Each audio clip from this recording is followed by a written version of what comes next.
नमस्कार दोस्तों, स्वागत है आपका आपके अपने YouTube चैनल शिक्षक ज्ञान बाय अनिल पर। दोस्तों, राजस्थान सरकार ने आज विधानसभा में अपना बजट पेश कर दिया है वर्ष 2025-26 के लिए। सरकार ने इस बजट में विभिन्न वर्गों के लिए कई प्रकार की घोषणाएं की हैं। कर्मचारियों के लिए भी विभिन्न प्रकार की घोषणाएं की गई हैं। आज के इस वीडियो में हम लोग जानेंगे कि कर्मचारियों के लिए क्या क्या घोषणाएँ की है और किन किन कर्मचारियों को क्या फ़ायदे होने वाले हैं। तो दोस्तों, वीडियो में बने रहें। यदि आपने अभी तक हमारे इस चैनल को सब्सक्राइब नहीं किया है तो प्लीज़ इसे सब्सक्राइब अवश्य करें। सब्सक्राइब करने के बाद में बेल आइकन के बटन को प्रेस करना बिल्कुल न भूलें, ताकि जब भी कभी इस प्रकार की कोई भी सूचना, जानकारी या जीवन का अनुभव साझा करूं तो इसकी सूचना सबसे पहले आपको प्राप्त हो। दोस्तों, राजस्थान सरकार ने जो कर्मचारियों के कल्याण के निमित्त जो घोषणाएँ की है, उनमें सबसे पहली घोषणा यह है कि पदोन्नति में 2 वर्ष की छूट दी जाएगी कर्मचारियों को। तो दोस्तों, आने वाला जो वर्ष है उसमें ऐसे कर्मचारियों को जिन्होंने अभी तक पदोन्नति में एक बार भी अनुभव व सेवा अवधि में छूट का लाभ नहीं लिया है, तो ऐसे कर्मचारी को 2 वर्ष की छूट दिए जाने की घोषणा इस बजट में की गई है। साथियों, कुछ नौकरियां ऐसी हैं जिनमें 5 या 10 वर्ष का अनुभव या सेवा अवधि चाहिए होती है पदोन्नति के लिए। तो ऐसे कर्मचारी जिन्होंने अभी तक कभी भी इस प्रकार की कोई छूट का लाभ नहीं लिया है सेवा अवधि का, तो ऐसे कर्मचारियों को ये पदोन्नति में अब अगले वर्ष 2 वर्ष की छूट दी जाएगी। और ये जो 2 वर्ष की छूट दी जाएगी पदोन्नति में सेवा अवधि को लेकर के, ये छूट contractual hiring to civil post rule के अंतर्गत जो नियोजित कर्मचारी हैं उनको भी दी जाएगी। पदोन्नति को लेकर के दोस्तों, मंत्रालय कर्मचारियों, जेल प्रहरी, स्कूल लेक्चरर्स और प्रबोधकों के कैडर्स का पुनर्गठन किया जाएगा और उनके पदोन्नति के जो अवसर हैं उनमें वृद्धि करी जाएगी।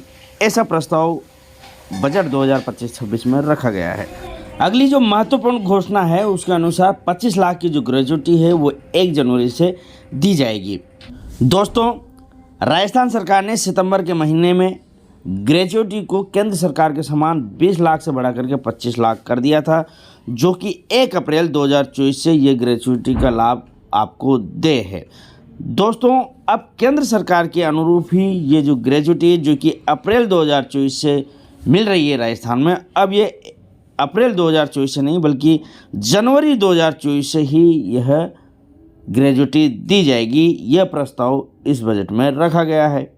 मानदेय कर्मी जो हैं, जैसे कि मिनी आंगनबाड़ी कार्यकर्ता हैं या आंगनबाड़ी कार्यकर्ता है, आंगनबाड़ी सहायिका है, आशा कार्यकर्ता है, आशा सहयोगिनी है, माँबाड़ी कार्यकर्ता है, या एमडीएम कुक कम हेल्पर है, लांगरी है, होमगार्ड है, इस प्रकार के जो मानदेय वाले कर्मचारी हैं, इनके मानदेय में 10% की वृद्धि करने का जो प्रस्ताव है वो इस बजट में आज रखा गया है। इसके साथ ही दोस्तों, जो ये मानदेय कर्मचारी हैं, इन कर्मचारियों की सेवानिवृत्ति पर एक मुश्त ग्रेजुटी का प्रावधान भी इस बजट में किया जाना प्रस्तावित किया गया है। सरकारी बैंकों के जो कर्मचारी हैं उनके लिए समर्पित अवकाश की यहाँ पर व्यवस्था की गई है इस बजट में। तो दोस्तों, अब तक जो सरकारी बैंक के कर्मचारी थे उनको पीएल अर्थात समर्पित अवकाश नहीं मिलता था, तो अब इस बजट में ये व्यवस्था की गई है कि ऐसे सरकारी बैंक के कर्मचारियों और अधिकारियों को पीएल दी जाएगी। साथ ही सेवानिवृत्ति के समय उनको उपार्जित अवकाश का नगद भुगतान भी करने की व्यवस्था की जाएगी।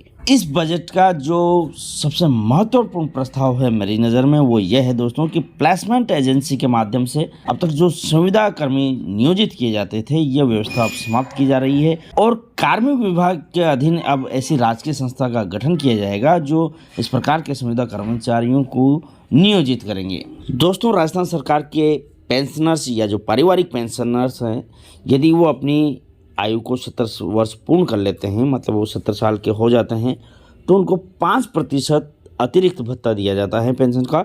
इसी प्रकार से दोस्तों, अब न्यायिक सेवा के जो पेंशनर्स या उनके पारिवारिक पेंशनर्स हैं उनको भी राज्य सरकार के अन्य पेंशनर्स की तरह 70 वर्ष की आयु पूर्ण करने पर 5% अतिरिक्त भत्ता दिया जाएगा। ऐसा प्रस्ताव राजस्थान बजट 2025-26 में रखा गया है। दोस्तों, तो यह थी आज के बजट में जो कर्मचारियों के लिए महत्वपूर्ण बिंदु रखे गए हैं, उनसे संबंधित मैंने सूचना आपको बताई है। आशा है दोस्तों वीडियो आपको अच्छा लगा होगा, तो वीडियो को लाइक करें, अधिक से अधिक साथियों तक इसको शेयर करें।